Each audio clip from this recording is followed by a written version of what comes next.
नमस्कार दोस्तों, मैं हूं दीपक पत्थे और आप देख रहे हैं प्रदेश की आवाज। तो आइए बात करते हैं आज की कुछ खास खबरों की।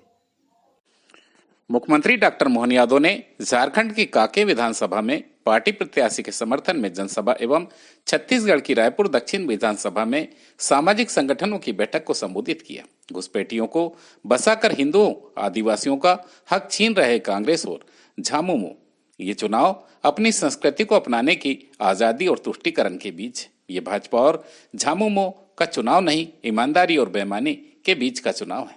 आपकी मेहनत की कमाई लूटकर अपनी तिजोरी भर रहे कांग्रेसी और झामुमो नेता डॉक्टर मोहन यादव। मध्य प्रदेश के मुख्यमंत्री डॉक्टर मोहन यादव ने सोमवार को झारखंड की कांके विधानसभा के पार्टी प्रत्याशी के समर्थन में जनसभा एवं छत्तीसगढ़ में रायपुर दक्षिण विधानसभा में सामाजिक संगठनों की बैठक को संबोधित किया। उन्होंने कहा कि आने वाला चुनाव इस बात के लिए है कि आपको अपने 30 त्योहार मनाने की आजादी रहेंगी या नहीं। जब बांग्लादेश में हिंदुओं पर अत्याचार हुए तो कांग्रेस के किसी नेता ने अपना मुंह नहीं खोला।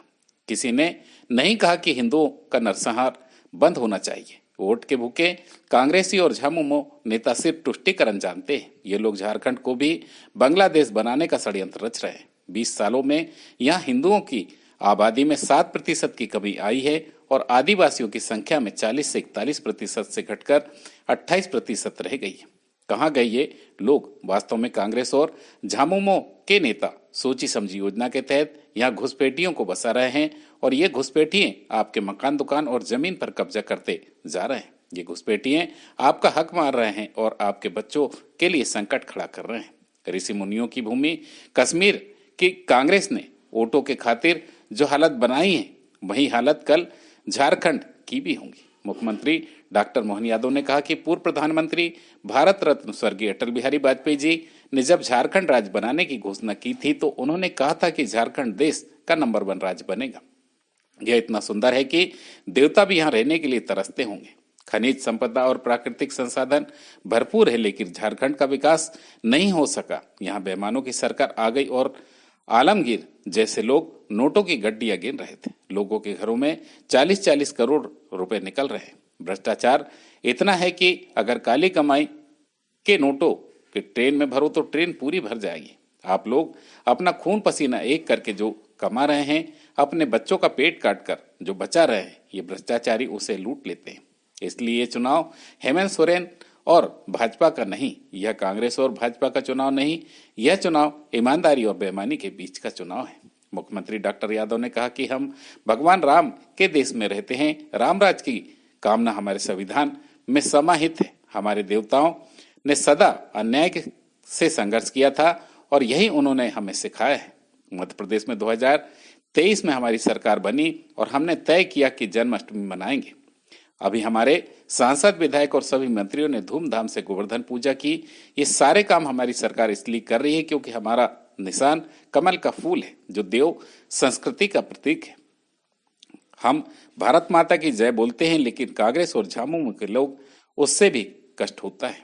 आज सीमा पर अगर हमारे जवान की जान बाजी लगाकर खड़े हैं तो इसलिए कि कोई विदेशी देश की सीमा में न घुस जाए, लेकिन ये घुसपैठियों को बुला रहे हैं और उन्हें बसा रहे हैं। मुख्यमंत्री डॉक्टर मोहन यादव ने कहा कि मोदी जी के प्रधानमंत्री बनने से पहले भी अयोध्या थी, वहीं उत्तर प्रदेश था, लेकिन भगवान श्री राम का मंदिर था क्या? मंदिर निर्माण के पक्ष में फैसला सुप्रीम कोर्ट ने दिया, लेकिन उसी सुप्रीम कोर्ट में शाहबानो प्रकरण में भी निर्णय दिया। यह कांग्रेस सरकार ने उसे माना। 3 तलाक गलत था, लेकिन क्या कांग्रेस सरकारों ने उस पर रोक का साहस दिखाया? कांग्रेस की सरकारें ने वोट के खातिर सुप्रीम कोर्ट के निर्णय को भी पलटने का पाप किया है। लेकिन हमारे प्रधानमंत्री श्री नरेंद्र मोदी जी ने 10 करोड़ मुस्लिम बहनों के भविष्य की चिंता करते हुए 3 तलाक के खिलाफ कानून बनाया। मोदी जी जो कहते हैं वो करके दिखाते हैं। आप बताइए, किसानों के लिए, व्यापारियों के लिए क्या पहले किसी सरकार ने इतने काम किए हैं? पहले हेलीकॉप्टर से लेकर पनगुड्डी तक हमारे विदेशों से खरीदना पड़ता था और उस काम में सालों लग जाते थे, लेकिन आज हमारा देश दुनिया के अत्याधुनिक हथियार बना रहा है। खरीदी की प्रक्रिया आसान और पारदर्शी हुई है। हमारा देश जो दुनिया की 11वीं अर्थव्यवस्था था, आज मोदी जी के नेतृत्व में 5वीं अर्थव्यवस्था बन चुका है और जल्द ही हम जर्मनी और जापान को पीछे छोड़कर तीसरे नंबर पर आ जाएंगे। हमारा देश तो हमेशा से सोने की चिड़िया रहा है, लेकिन बेईमान सरकारों और नेताओं ने इसे लूट लूट कर कंगाल बना दिया। मुख्यमंत्री डॉक्टर मोहन यादव छत्तीसगढ़ की रायपुर दक्षिण विधानसभा में सामाजिक संगठनों की बैठक को संबोधित किया एवं दीपावली मिलन समारोह में शामिल होकर शुभकामनाएं दी। इस अवसर पर छत्तीसगढ़ के मुख्यमंत्री श्री विष्णुदेव साय, उप मुख्यमंत्री श्री अरुण साव उपस्थित रहे। प्रदेश की आवाज के लिए दीपक बर्थे की रिपोर्ट। हमारे बाल बच्चों का पेट काट कर ये सारे के सारे मेहनत करने वाले लोग अपने खून को पसीना कर रहे हैं और ये बेईमान इनको लूट लूट के ले जा रहा है। ये चुनाव ईमानदारी और बेईमानी के बीच का है। ये चुनाव भाजपा कांग्रेस का नहीं है।